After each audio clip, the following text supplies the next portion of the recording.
ಎಲ್ರಿಗೂ ನಮಸ್ಕಾರ ಸ್ನೇಹಿತರೆ. ಹಿಯರ್ ಈಸ್ ಒಂದು ಜಾಬ್ ಅಪ್ಡೇಟ್ ಇದೆ. ಸುಮಾರು 6557 ಹುದ್ದೆಗಳಿಗೆ ಇದೇ ತಿಂಗಳ 31ನೇ ತಾರೀಕು ಲಾಸ್ಟ್ ಡೇಟ್ ಫಾರ್ ಅಪ್ಲಿಕೇಶನ್. ಹಾಗಾಗಿ ದಯಮಾಡಿ ಯಾರಿಗೆಲ್ಲ ಆಸಕ್ತಿ ಇದೆಯೋ ಈ ಒಂದು ಇಲಾಖೆ ಅಂಡರಲ್ಲಿ ಕಲ್ಫರ್ ಆಗಿರ್ತಕ್ಕಂಥ ಪರೀಕ್ಷೆಗಳಿಗೆ ನಿಮ್ಮ ಅಪ್ಲಿಕೇಶನ್ಸನ್ನು ಸಲ್ಲಿಸಿ.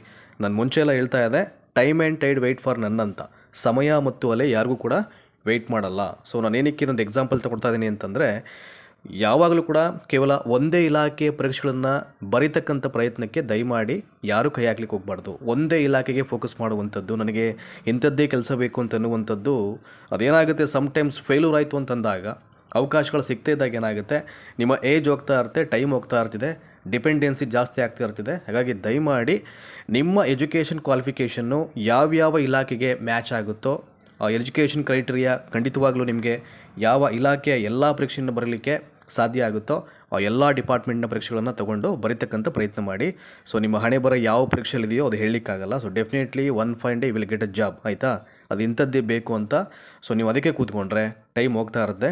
ಸೊ ಇವತ್ತಿನ ವಿಚಾರಕ್ಕೆ ಬರೋಣ. ಈ 6557 ಹುದ್ದೆಗಳು ಅಂದರೆ ಇದು ಯಾವ ಡಿಪಾರ್ಟ್ಮೆಂಟ್ಗೆ ಸಂಬಂಧಪಟ್ಟಿದ್ದು, ಏನು ಕತೆ, ಬೇಕಾದಂಥ ಎಜುಕೇಷನ್ ಕ್ವಾಲಿಫಿಕೇಷನ್ ಏನು, ಪೇ ಸ್ಕೇಲ್ ಏನು, ಎಕ್ಸಾಮಿನೇಷನ್ ಮೋಡ್ ಹೇಗೆ, ಎಲ್ಲವನ್ನು ಹೇಳೋ ಪ್ರಯತ್ನ ಮಾಡ್ತಾನೆ. ಈಗ ನೋಡಿ, ಇಲ್ಲಿ RRB, it's A railway department, 6557 railway technician ಹುದ್ದೆಗಳಿಗೆ ಅರ್ಜಿ ಸಲ್ಲಿಸಲಿಕ್ಕೆ ಜುಲೈ 31 ಕೊನೆಯ ದಿನ. This month end will be the last date for application. RRB recruitment 2026 ಅಂತ ಹೇಳ್ತಿರೋದನ್ನು. ದೇಶದಾದ್ಯಂತ ಎಲ್ಲ ರೈಲ್ವೆ ನೇಮಕಾತಿ ಮಂಡಳಿಗಳಲ್ಲಿ ಟೆಕ್ನಿಷಿಯನ್ ಹುದ್ದೆಗಳ ಭರ್ತಿಗಾಗಿ ಅರ್ಹ ಅಭ್ಯರ್ಥಿಗಳಿಂದ ಅರ್ಜಿಗಳನ್ನು ಆಹ್ವಾನಿಸಿ ಈಗಾಗಲೇ ಭಾರಿ ನೇಮಕಾತಿ ಒಂದು ನೋಟಿಫಿಕೇಷನ್ನ ಪ್ರಕಟ ಮಾಡಲಾಗಿದೆ. ಅದೊಂದು ನೋಟಿಫಿಕೇಷನ್ ಇದೆ, ವಾಟ್ಸಪ್ ಮತ್ತು ಟೆಲಿಗ್ರಾಮಲ್ಲಿ ಶೇರ್ ಮಾಡ್ತೀನಿ. ಹೆಚ್ಚಿನ ಮಾಹಿತಿಯನ್ನು ಅಲ್ಲಿ ನೀವು ಓದ್ಕೊಳ್ಬೋದು. ಈ ನೇಮಕಾತಿ ಅಧಿಸೂಚನೆ ಅಡಿಯಲ್ಲಿ ಸುಮಾರು 6557 ಟೆಕ್ನಿಷಿಯನ್ ಹುದ್ದೆಗಳು ಭರ್ತಿಯಾಗಲಿವೆ. ಯಾವುದು ಹುದ್ದೆಗಳು? ಟೆಕ್ನಿಷಿಯನ್ ಹುದ್ದೆಗಳು. ಇನ್ನು ಉಳಿದಂತೆ ಇದರಲ್ಲಿ ನೋಡಿ ಹೇಗೆ ಕ್ಲಾಸಿಫಿಕೇಷನ್ ಆಗಿದೆ ಅಂತ ಹುದ್ದೆಗಳು. ಟೆಕ್ನಿಷಿಯನ್ ಗ್ರೇಡ್ 1 ಸಿಗ್ನಲ್ 323 ಹುದ್ದೆಗಳು, ಟೆಕ್ನಿಷಿಯನ್ ಗ್ರೇಡ್ 2 6234 ಹುದ್ದೆಗಳು ಸೇರಿವೆ. ಒಟ್ಟಾರೆಯಾಗಿ ಸುಮಾರು 6500ಕ್ಕೂ ಹೆಚ್ಚು ಹುದ್ದೆಗಳು ಇರುವಂಥದ್ದು. ಸೊ ಯಾರಿಗೆ ಇಂಟ್ರೆಸ್ಟ್ ಇದೆಯೋ ಆ ಅಭ್ಯರ್ಥಿಗಳು ಏನು ಮಾಡಬೇಕು, 2026 ಜುಲೈ 31 ಒಳಗೆ ಆನ್ಲೈನ್ ಮೂಲಕ ಅರ್ಜಿನ ಸಲ್ಲಿಸಬೇಕು. ನೋಡಿ, it's A purely based on online procedure application. ಇವೆಲ್ಲವೂ ಕೂಡ ಅಂದರೆ ಅರ್ಜಿ ಸಲ್ಲಿಸಲು ಇನ್ನು ಕೆಲವೇ ದಿನಗಳು ಬಾಕಿ ಇದ್ದು ಇದುವರೆಗೂ ಅರ್ಜಿ ಸಲ್ಲಿಸಿದವರು ಗಡುವಿನ ಒಳಗೆ ಅರ್ಜಿ ಸಲ್ಲಿಸುವುದು ಸೂಕ್ತ ಅಂತ ಅಂದ್ಬಿಟ್ಟು. ಸೊ ಲಾಸ್ಟ್ ಮೊಮೆಂಟಲ್ಲಿ ಹೋಗಬೇಡಿ, ಸರ್ವರ್ ಬ್ಯುಸಿ, ಮತ್ತೊಂದು ಟೆಕ್ನಿಕಲ್ ಇಶ್ಯೂಸು, ಎರರು ಹಿಂಗೆಲ್ಲ ಬರ್ತಾ ಇರುತ್ತೆ. ಸೊ ಯಾವುದೇ ಇಲಾಖೆ ಪರೀಕ್ಷೆ ಆಗಲಿ ಕೊನೆಯ ದಿನಾಂಕದವರೆಗೆ ವೆಯ್ಟ್ ಮಾಡಲಿಕ್ಕೆ ಹೋಗಬಾರ್ದು. ಇನ್ನೊಂದು ವಾರ ಇದೆ ಲಾಸ್ಟ್ ಡೇಟ್ ಅನ್ನುವಷ್ಟರಲ್ಲಿ ಬೇಗ ನಿಮ್ಮ ಅಪ್ಲಿಕೇಶನ್ ಪ್ರಾಸೆಸನ್ನು ಮುಗಿಸ್ಬಿಡ್ಬೇಕು. ಆವಾಗ ಯಾವುದೇ ತೊಂದರೆ ಆಗಲ್ಲ, ಆಯಿತಾ? ಇದನ್ನು ಕೂಡ ಅವ್ರು ಹೇಳಿದರೆ ಇಲ್ಲೂ ಕೂಡ ಈ ಹುದ್ದೆಗಳು ನೋಡಿ ಯಾವ್ಯಾವ್ದು ಬರುತ್ತೆ ಇಲ್ಲಿ. Track machine, bridge, diesel, electrical, mechanical, electrical, TRS, EMU, fitter, welder, carpenter ಸೇರಿದಂತೆ ವಿವಿಧ ವಿಭಾಗಗಳಲ್ಲಿ ಭರ್ತಿಯಾಗಲಿವೆ. ಅಂದರೆ ಯಾವ್ಯಾವ ಡಿವಿಷನಲ್ಲಿ ಇದು ಭರ್ತಿ ಆಗುತ್ತೆ ಅಂತ.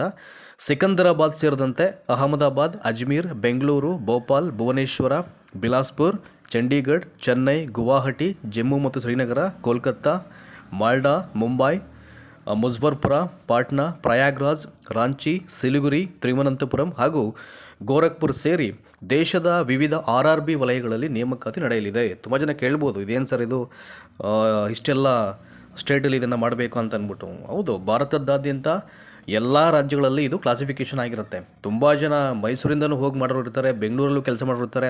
ಯಾವುದೋ ಒಂದು ಹಳ್ಳಿಯಲ್ಲಿ ಅಪ್ಲಿಕೇಶನ್ ಹಾಕಿ ಈ ದೇಶದ ಯಾವ ಭಾಗಕ್ಕೆ ಬೇಕಾದರೂ ಕೆಲಸ ಮಾಡಲಿಕ್ಕೆ ಅವರು ರೆಡಿ ಇರ್ತಾರೆ. ಏಕೆಂದರೆ ಅವರ ಒಂದು ಇಂಟ್ರೆಸ್ಟ್ ಅವೆಲ್ಲವೂ ಕೂಡ. ಹಾಗಾಗಿ ದಯಮಾಡಿ ಯಾರಿಗೆ ಆಸಕ್ತಿ ಇದೆಯೋ ಅವರು ಅಪ್ಲಿಕೇಶನ್ ಹಾಕಲಿಕ್ಕೆ ಒಂದು ಪ್ರಯತ್ನ ಮಾಡಿ. ಶೈಕ್ಷಣಿಕ ಅರ್ಹತೆ ಅಂದರೆ ಯಾವ್ಯಾವ ಹುದ್ದೆಗಳು ಕ್ಲಾಸಿಫಿಕೇಷನ್ ಆಗಿದೆ ಆ ಹುದ್ದೆಗೆ ಪೂರಕವಾದಂಥ ಅರ್ಹತೆಗಳನ್ನು ಇಲ್ಲಿ ಕೊಡಲಾಗಿದೆ. ಇಲ್ಲಿ ಅದು ನೋಡೋಣ. ಈಗ ಟೆಕ್ನಿಷಿಯನ್ ಗ್ರೇಡ್ 3 ಅಂತ ಇದೆ. ಇದಕ್ಕೆ ನಿಮಗೆ basic qualification is very simple. Technician grade 3 SSLC 10ನೇ ತರಗತಿಯಲ್ಲಿ ಉತ್ತೀರ್ಣರಾಗಿರಬೇಕು.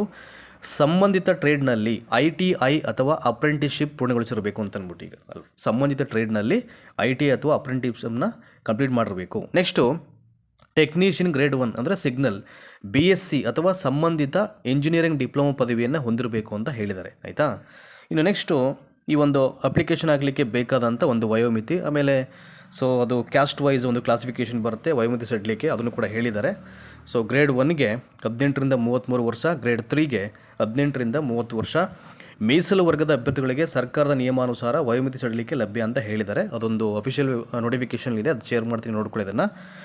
ಆ್ಯಂಡ್ ನೋಡಿ, ಇಲ್ಲಿ ಅರ್ಜಿ ಸಲ್ಲಿಸುವ ಕೊನೆಯ ದಿನಾಂಕ ಅಂತ ಹೇಳಿದರೆ ಆರಂಭದಲ್ಲೇ ಹೇಳಿದೆ. So this month end July 31 midnight 11:59 last date.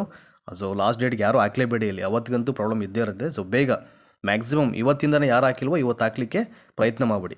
ಇನ್ನು ಅಪ್ಲಿಕೇಶನ್ ಫೀಸ್ ಹೇಳಿದರೆ ಸಾಮಾನ್ಯ OBC EWS ಅಭ್ಯರ್ಥಿಗಳು 500 ರೂಪಾಯಿನ ಇಲ್ಲಿ ಪೇ ಮಾಡಬೇಕು. ಇನ್ನು SC ST ಮಹಿಳೆಯರು, ಮಾಜಿ ಸೈನಿಕರು, PWBD, ಟ್ರಾನ್ಸ್ಜೆಂಡರ್, EBC ಅಭ್ಯರ್ಥಿಗಳು ಇವರಿಗೆ 250 ರೂಪಾಯಿ ಅಪ್ಲಿಕೇಶನ್ ಶುಲ್ಕ ಇರುತ್ತೆ. ಇನ್ನು CBT ಪರೀಕ್ಷೆಗೆ ಹಾಜರಾದ ಅಭ್ಯರ್ಥಿಗಳಿಗೆ ಬ್ಯಾಂಕ್ ಶುಲ್ಕವನ್ನು ಕಡಿತಗೊಳಿಸಿ ಸುಮಾರು 400ರವರೆಗೆ ಮರುಪಾವತಿ ನೀಡಲಾಗ್ತಾ ಇದೆ ಅಂತ. 400ರವರೆಗೆ ಮರುಪಾವತಿ ನೀಡಲಾಗ್ತಾ ಇದೆ ಅಂದರೆ ರೀಫಂಡ್ ಮಾಡ್ತಾರೆ ಅಂತ. CBT ಎಕ್ಸಾಮ್ಗೆ ಯಾರು ಹಾಜರಾಗ್ತಾರೆ, that is computer based test ಅಂತ ಹೇಳ್ತಾರೆ, ಆನ್ಲೈನ್ ಮುಖಾಂತರ ನಡೆಸ್ತಕ್ಕಂಥ ಒಂದು ಎಕ್ಸಾಮ್ ಇದು. ಸೊ ದಯಮಾಡಿ ನೋಟಿಫಿಕೇಶನ್ ಒಂದ್ಸಲ ಓದ್ಕೊಳ್ಳಿದ್ದನ್ನು, ಯಾಕೆಂದರೆ ಇಲ್ಲಿ ಅವರೇ ಮೆನ್ಷನ್ ಮಾಡಿದರೆ CBT ಅಂತ ಅಂದ್ಬಿಟ್ಟು. ಇನ್ನು ಅರ್ಜಿ ಶುಲ್ಕ ಪಾವತಿಸುವ ಕೊನೆಯ ದಿನಾಂಕವು ಕೂಡ ಜುಲೈ 31, ಅಂದರೆ ಎಕ್ಸ್ಟ್ರಾ ಡೇಟನ್ನು ಕೊಟ್ಟಿಲ್ಲ ಇಲ್ಲಿಗೆ. ಅಪ್ಲಿಕೇಶನ್ ಡೇಟ್ ನೀವು ಯಾವಾಗ ಹಾಕ್ತಿರೋ ಸೊ ಅದೇ ಡೇಟು ನಿಮಗೆ ಆನ್ಲೈನ್ ಶುಲ್ಕವನ್ನು ಪೇ ಮಾಡಲಿಕ್ಕೆ ಕೊನೆಯ ದಿನಾಂಕವಾಗಿರುತ್ತೆ. ಹಾಗಾಗಿ ಆನ್ಲೈನಲ್ಲಿ ಅಪ್ಲಿಕೇಶನ್ ಹಾಕ್ಬಿಟ್ಟು ಅವತ್ತೇ ಪೇಮೆಂಟ್ ಮಾಡಬೇಕು. ಅವತ್ತು ಅಂದರೆ ಸಾಧ್ಯವಾದಷ್ಟು ಬೇಗ ಇವತ್ತಿಂದಲೇ ಅಪ್ಲಿಕೇಶನ್ ಹಾಕ್ಬಿಡಿ. ಯಾರು ಹಾಕಿಲ್ವೋ ಅವರು ಇವತ್ತೇ ಮುಗಿಸ್ಬಿಟ್ಟಿರೋ ಎಲ್ಲ ಪ್ರಕ್ರಿಯೆಗಳನ್ನು. ಆಮೇಲೆ ನಿಮ್ಮ ಅಪ್ಲಿಕೇಶನ್ ಹಾಕಿದ ನಂತರದಲ್ಲಿ ನಿಮ್ಮ ಗಮನಕ್ಕೆ ಬಾರ್ದೇ ಏನಾದರೂ ತಪ್ಪುಗಳು ಮಾಡಿಬಿಟ್ರೆ ನಿಮಗೆ ಅದನ್ನು ಕರೆಕ್ಷನ್ ಮಾಡ್ಕೊಳ್ಳಿಕ್ಕೂ ಅವಕಾಶವನ್ನು ಇಲ್ಲಿ ಮಾಡಿಕೊಟ್ಟಿದ್ದಾರೆ. ಅದು ಯಾವಾಗಿಂದ ನೋಡಿ, ದಿಸ್ ಮಂತ್ ಎಂಡು ಜುಲೈ 31ನೇ ತಾರೀಕೆ ಅಪ್ಲಿಕೇಶನ್ ಎಂಡ್ ಆಗುತ್ತೆ. ಯಾವಾಗಿಂದ ಕರೆಕ್ಷನ್ ಮಾಡಲಿಕ್ಕೆ ಅವಕಾಶವನ್ನು ಮಾಡ್ಕೊಳ್ತಾರೆ ಅಂತಂದರೆ ನೀವು ಅಪ್ಲಿಕೇಶನ್ ಹಾಕಿದ ನಂತರದಲ್ಲಿ 2026ರ ಆಗಸ್ಟ್ 1ರಿಂದ ಆಗಸ್ಟ್ 10ರವರೆಗೆ ತಿದ್ದುಪಡಿ ಮಾಡಲಿಕ್ಕೆ ಅವಕಾಶವನ್ನು ನೀಡಲಾಗಿದೆ. ಅಪ್ ಟು ನಿಮಗೆ 10 ಡೇಸ್ ಟೈಮ್ ಇರುತ್ತೆ, ಆಗಸ್ಟ್ 1ರಿಂದ ಆಗಸ್ಟ್ 10ನೇ ತಾರೀಕು. ಇನ್ನು ಇದರ ಒಂದು ದ ಮೋಡ್ ಆಫ್ ಸೆಲೆಕ್ಷನ್, ಆಯ್ಕೆ ಪ್ರಕ್ರಿಯೆ ಹೇಗಿರುತ್ತೆ ಅಂತ. ಅಭ್ಯರ್ಥಿಗಳ ಆಯ್ಕೆ ಈ ಹಂತಗಳ ಆಧಾರದಲ್ಲಿ ನಡೆಯಲಿದೆ. ಸೊ ಮೊದಲನೇದು ಬಂದು CBT ಕಂಪ್ಯೂಟರ್ ಆಧಾರಿತ ಪರೀಕ್ಷೆ, it is a purely online examination. ಇನ್ನೊಂದು ಡಾಕ್ಯುಮೆಂಟ್ ವೆರಿಫಿಕೇಷನ್, ಇನ್ನೊಂದು ಮೆಡಿಕಲ್ ಎಕ್ಸಾಮಿನೇಷನ್. ಈ 3 ರೀತಿಯಲ್ಲಿ ನಿಮ್ಮ ಆಯ್ಕೆ ಪ್ರಕ್ರಿಯೆ ನಡೀತಿದೆ. That is the one is CBT, second one is documents verification and the last one is medical test. Next question paper pattern, that is marks ಹೇಗೆ ಅಂತ. CBT ಪರೀಕ್ಷೆಯು 90 ನಿಮಿಷಗಳ ಅವಧಿಯಲ್ಲಿ 100 ಪ್ರಶ್ನೆಗಳನ್ನು ಒಳಗೊಂಡಿರುತ್ತೆ ಅಂತ. ಸೊ 90 ಮಿನಿಟ್ಸ್ ಇರುತ್ತೆ ಟೈಮು, ಡ್ಯೂರೇಷನ್ನು 100 ಮಾರ್ಕ್ಸ್ ಇರುತ್ತೆ. ಪ್ರತಿ ತಪ್ಪು ಉತ್ತರಕ್ಕೆ 1/3 ಅಂದರೆ 3ನೇ ಒಂದು ಅಂಕವನ್ನು ನೆಗೆಟಿವ್ ಮಾರ್ಕಿಂಗ್ ಇಲ್ಲ ಅನ್ವಯ ಆಗುತ್ತೆ ಅಂತ ಹೇಳಿದ್ದಾರೆ. ಅಂದರೆ ನೆಗೆಟಿವ್ ವ್ಯಾಲ್ಯೂಷನ್ ಇದೆ ಆಯಿತಾ, ಋಣಾತ್ಮಕ ಮೌಲ್ಯಮಾಪನ ಈ ಒಂದು ಪರೀಕ್ಷೆಯಲ್ಲಿ ಇಟ್ಟಿದ್ದಾರೆ ಆಯಿತಾ. ಸೊ ನೆಕ್ಸ್ಟು ಇನ್ನು ಇಲ್ಲಿ ಸ್ಪೇಸ್ ಸ್ಕೇಲ್ ಬಗ್ಗೆ ಹೇಳಿದ್ದಾರೆ, ಅದನ್ನು ಹೇಳ್ಬಿಡ್ತೀನಿ ನನಗೆ ನಿಮಗೆ. ಟೆಕ್ನಿಷಿಯನ್ ಗ್ರೇಡ್ 1ಗೆ 1 ತಿಂಗಳಿಗೆ ಸುಮಾರು 29,200, ಟೆಕ್ನಿಷಿಯನ್ ಗ್ರೇಡ್ 3ಗೆ ತಿಂಗಳಿಗೆ 19,900 ಇಲ್ಲಿ ಪೇ ಸ್ಕೇಲ್ನ ನಿಗದಿ ಮಾಡಲಾಗಿದೆ ಅಂತ ಇಲ್ಲಿ ಹೇಳಿದ್ದಾರೆ ಇಲ್ಲಿ ಆಯಿತಾ. ಇವೆಲ್ಲವೂ ಕೂಡ ನಿಮ್ಮ SSLC ಮತ್ತು ITI ಬೇಸ್ಡ್ ಆನ್ ಜಾಬ್ಸ್ ಆದ್ದರಿಂದ ಆ್ಯಂಡ್ ಬೇಸ್ಡ್ ಆನ್ ಅಲ್ಲಿ ಪೇ ಸ್ಕೇಲನ್ನು ಇಲ್ಲಿ ಅವರು ಮೆನ್ಷನ್ ಮಾಡಿರುವಂಥದ್ದು. ಆ್ಯಂಡ್ ಅಲಾಂಗ್ ವಿತ್ ಇದ್ರ ಜೊತೆಗೆ ನಿಯಮಾನುಸಾರ ಇತರೆ ಭತ್ಯೆಗಳು ಕೂಡ ದೊರೆಯಲಿವೆ. ಒಂದಷ್ಟು ಅಲವೆನ್ಸ್ ಅಂತ ಏನಿರುತ್ತೆ, ಈ ಜಾಬ್ ಕ್ರೈಟೇರಿಯಾಗೆ ಬರಬೇಕಾಗಿರತಕ್ಕಂಥ ಅಲವೆನ್ಸು ಕೂಡ ಅದು ಇಲಾಖೆಯಿಂದ ಅವ್ರಿಗೆ ಅದು ಅವೈಲೇಬಲ್ ಆಗುತ್ತೆ, ಪ್ರೊವೈಡ್ ಮಾಡಲಾಗುತ್ತೆ ಅಂತ ಇಲ್ಲಿ ಹೇಳಿದ್ದಾರೆ. ಹಾಗಾಗಿ ದಯಮಾಡಿ ಯಾರಿಗೆ ಆಸಕ್ತಿ ಇದೆಯೋ ಸಮಯ ವ್ಯರ್ಥ ಮಾಡಬೇಡಿ.